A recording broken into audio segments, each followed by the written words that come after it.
प्रिय साथियों, आप सभी का अभय अध्यात्म अरण्य परिवार में स्वागत है।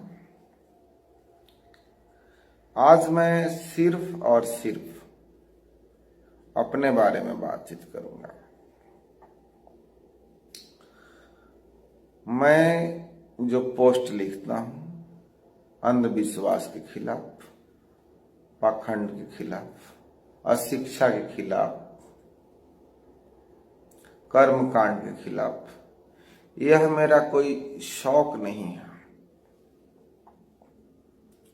यह जो मूर्ख जनता है, 99.9% पढ़े लिखे जो गधे हैं, इन पढ़े लिखे गधों को समझाने के लिए बनाता हूं।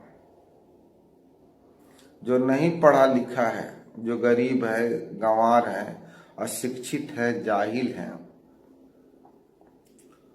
वो गलती करते हैं तो उस पर मैं ध्यान नहीं देता हूं। लेकिन ये जो पढ़ लिख करके गले में टाई लगा करके doctor, engineer, professor, lecturer, scientist का ओहदा पा लिया है, इन लोगों के लिए मैं बोलता हूं और लिखता हूं। जब पढ़ी लिखी, काफी ज्ञानी, विद्वान लोग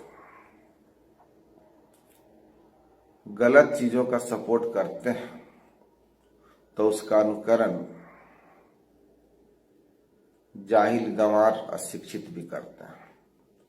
इसमें कहीं से कोई दो मत की बात नहीं है। तो मैं बात कर रहा हूं कि इस देश में किसान, मजदूर, अशिक्षित, पुराने परंपरा को, धारणा को मानने वाले लोग हैं, जो अशिक्षित हैं, जो जाहिल हैं, जो आदिवासी हैं, बहुत ही वे लोग बहुत सारे विज्ञानों से, बहुत सारे जानकारियों से रूबरू नहीं हैं। उनके लिए मैसेज देता हूं तो उनको मैसेज तो दिमाग में जल्दी घुसता नहीं है, क्योंकि यह जो पीढ़ी है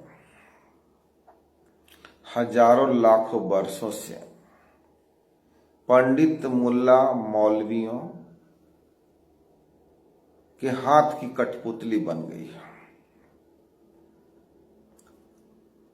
इन्होंने धर्म का जाल इस तरह से फैलाया है कि उस जाल से पढ़ा लिखा और अनपढ़, अशिक्षित, या कोई कितना हो साइंस पढ़ ले, वह कितना हो बड़ा पद ओहदा पर पहुंच जाए, उसकी सैलरी कितना हो जाए, लेकिन वह पंडित, मुल्ला, मौलवी और अंधविश्वास से आज भी बाहर नहीं है। उसको डर लगा हुआ है कि यह निर्जीव मूर्तियां कुछ कर देंगी, इसके खिलाफ बोलूंगा तो। मैं बात कर रहा हूं आपसे कि आप आस्था के नाम पर ये सब करते हो। आस्था के नाम पे आप गोबर पीते हो, गोबर खाते हो, मूत्र पीते हो, उससे क्या तुम्हें स्वर्ग की प्राप्ति होती है। गंगा नहाते हो आस्था के नाम पे, क्या उससे तुम्हें स्वर्ग मिलता है या तुम्हारे पाप धुल जाते हैं? कभी नहीं। पाप तो तुम्हारे धुलेंगे अच्छे कर्मों से, पाप तो धुलेंगे तुम्हारे दूसरों की सहायता करने से, पाप तो धुलेंगे तुम्हें आध्यात्म के मार्ग पर चलने से। तुम चलना या मत चलना, इससे मेरा क्या मतलब है। तुम अपने जगह पर जो है करते रहो, मैं कौन हूं रोकने वाला। लेकिन मुझे दुख होता है, क्लास 5 क्लास 7 का स्टडी किया हुआ पंडित आकर के वहीं रटी रटाई किताब सत्यनारायण कथा की महादेव पूजवाता है, तुमसे सत्यनारायण कथा कहवाता है, तुम्हारा नाक छुआता है, तुम्हारा टीक छुआता है, तुम्हारा बाँव छुआता है, तुम्हें वो अपने इशारों पे नचाता है और तुम गद्ध हो, उसका अनुसरण करते हो। आस्था की बात जहां तक ठीक है, तो आस्था अपने आप पर रखो ना। कहावत है, कर भला तो हो भला, भला करने वालों के बदले में भलाई मिलती है। टिट फॉर टैट, जैसो को तैसा होता है। तो ये तो स्वाभाविक है कि आप अच्छा करोगे तो उसके बदले में अच्छा होगा। तुम अपने आप से ज्यादा जो है देवी देवताओं के भरोसे पे हो। घर तुम्हारा है, जिस घर में तुम्हें गृह प्रवेश लेना है, घर तुमने बनाया, उसका नींव पड़ेगा, उस समय से पंडित तुम्हारे पीछे पड़ता है। पंडित नहीं तुम्हारे पीछे पड़ता है, तुम ही पंडित के पीछे पड़ जाते हो सुबह शुभ के चक्कर में। वो आ करके गड्ढा खुदवा करके भूमि पूजन कराता है। अरे भूमि पे जाओ, साष्टांग दंडवत करो, तुम्हारी पूजा हो गई। क्योंकि भूमि हमारी माँ है। भारत माता ही नहीं, इस दुनिया की सारी भूमि हमारी माँ है। हम जहां से भोजन लेते हैं, हमारा पेट भरता है, वो माँ है। रोज नित्य नमन करो, कोई पंडित की जरूरत नहीं। घर तुम बनवाते हो, उससे परमिशन लेते हो कब गृह प्रवेश करना है, तुम उससे पूछ पूछ के काम करते हो। या छड़ सीमेंट गिट्टी बालू का वो पैसा देता है, बाप से तो पूछोगे नहीं कब घर में जाना है, लेकिन उससे जरूर पूछोगे। तुम्हारे हर काम में उसकी दखलंदाजी, और दखलंदाजी तुम करवाते हो। हर शुभ मुहूर्त देख करके वह काम करता है और सारे अशुभ होते भी रहते हैं। वह मिला देता है जन्म कुंडली, वह मिला देता है स्त्री पुरुष वर वधु का जोड़ी, वह गोत्र से गोत्र मिला देता है। उसके बावजूद भी बहुत सारी घटनाएं होती रहती है। जन्मों जन्म 7 जन्म का रिश्ता जोड़ देता है। पता लगता है कि 7 दिन में ही तलाक हो गया। ग्रह नक्षत्र गोचर सब मिला देता है, और घर में आने के बाद ही सारा उपद्रव शुरू हो जाता है। सारी शादियां 99% ब्राह्मण पंडित कराता है, और पंडितों की शादियां कराने के बावजूद भी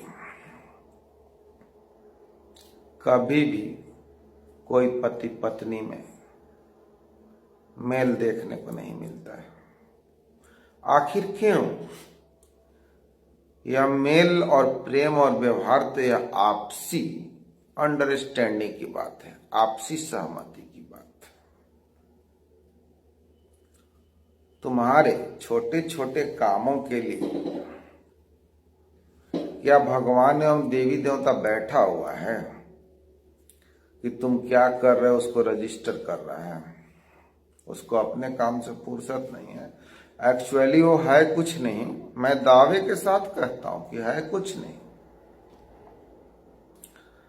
कोई भी देवी देवता नहीं है इस पृथ्वी पर। जो देवी देवता है वह 5 है, वह साक्षात है, उसको आप महसूस करो। धरती, आकाश, जल, अग्नि और वायु, क्षितिजल पावक गगन समीरा, पंच तत्व से बना यह अधम शरीरा। यह 5 तत्व है जिससे तुम्हारा शरीर का निर्माण हुआ है, हमारे शरीर का निर्माण हुआ है। यह जो पंच तत्व है, पंच महाभूत है, यही पूजनीय है जो तुम खुद को पूज सकते हो। तुम्हारे शरीर के अंदर जो है ना, यह 5 तत्व विद्यमान है। जैसे मिट्टी, मिट्टी से तुम्हारा शरीर है। जल, 80% जल तुम्हारे शरीर में उपलब्ध है। अग्नि, जिससे तुम्हारा टेम्परेचर 98 डिग्री रहता है। तुम्हारे भोजन को पचाने का काम भी अग्नि करता है। यह तुम्हारे बॉडी में ऑलरेडी रिलीज होता है, जो पाचन क्रिया में आग्नेयाशय रस है, जो अग्नि का काम करता है, जो हमारे यकृत से, लीवर से, वह पाचक रस हमारे इंटेस्टाइन में जाता है और भोजन को पचाता है। फिर वायु आता है, हवा, ऑक्सीजन, जिसको हम सांस लेते हैं। फिर हमारा आकाश तत्व है, जहां सूर्य चांद तारे हैं। आकाश तत्व यानी ब्रह्मांड से हम कनेक्टेड हैं। तो ये 5 तत्व हमारे शरीर में उपलब्ध है। तो हम इस 5 की पूजा करें, और यह 5 ही परमात्मा है, 5 ही ईश्वर है, और तुम ही ईश्वर हो। फिर तुम जाते हो यहाँ पूजा करने, वहां पूजा करने। जिस मूर्ति को आप पूजा करते हो उसमें सिर्फ एक तत्व है, पृथ्वी तत्व है, मिट्टी है। सिर्फ मिट्टी की पूजा करते हो, वह मूर्ति है, एक मिट्टी है। और तुम खुद 5 तत्व से बने हो, धरती, आकाश, जल, अग्नि, और 5 तुम्हारे अंदर है, लेकिन तुम अपनी पूजा नहीं करते हो। किताब सभी धर्म शास्त्र को पढ़ जाओगे, लेकिन तुम्हारे मस्तिष्क पर राज करेगा दूसरा। मैं तुलसीदास के अलावा अन्य की भी बात कर सकता हूं, लेकिन तुलसीदास को भी पढ़ जाओगे ना और समझ जाओगे, तो भी तुम्हारा कल्याण हो जाएगा। गीता मत पढ़ो, गीता भारी है। कुरान मत पढ़ो, बाइबिल मत पढ़ो, ये समझ में नहीं आएगा। लेकिन सिर्फ तुलसीदास को पढ़ो। तुलसीदास जी कहते हैं, बड़ भाग मनुष्य तन पावा, सुर दुर्लभ सदग्रंथ ही गावा। बहुत भाग्य से मनुष्य तन मिलता है, यह देवताओं को भी मिलना बहुत मुश्किल है। देवता भी तरसते हैं कि मनुष्य, और तुम उस देवता की पूजा करता हो जो तुम्हारे शरीर जैसा पाने के लिए, तुम्हारे जैसा शरीर पाने के लिए पता नहीं कितने जन्मों जन्मों से ध्यान, ज्ञान, तपस्या कर रहा है। और एक बात कान खोल के सुन लो, इस पृथ्वी पर किसी भी देवताओं को महापुरुष बनने के लिए, भगवान बनने के लिए माँ के गर्भ से पैदा होना होता है। राम को भी मर्यादा पुरुषोत्तम बनने के लिए, भगवान बनने के लिए इस पृथ्वी पर जन्म लेना पड़ा। कृष्ण को भी, बुद्ध को भी, महावीर को भी, कबीर को भी, लाओ त्सो को भी, सुकरात को भी, प्लेटो को भी, अरस्तु को भी, ओशो को भी, राबिया को, लैला को, जरथुस्त्र को, कन्फ्यूशियस को, कोई भी हो, कोई भी व्यक्ति इस धरती पर महान बनता है कब? जब वह इस पृथ्वी पे उस अनमोल माँ के गर्भों से जन्म लेता है। चाहे दुनिया का तुम कुछ भी कचरा बचरा कर लो, कितना हो धार्मिक स्थलों पे जाके सर फोड़ लो, वह तुम्हारी ऑथेंटिक सही क्रियाकलाप नहीं है।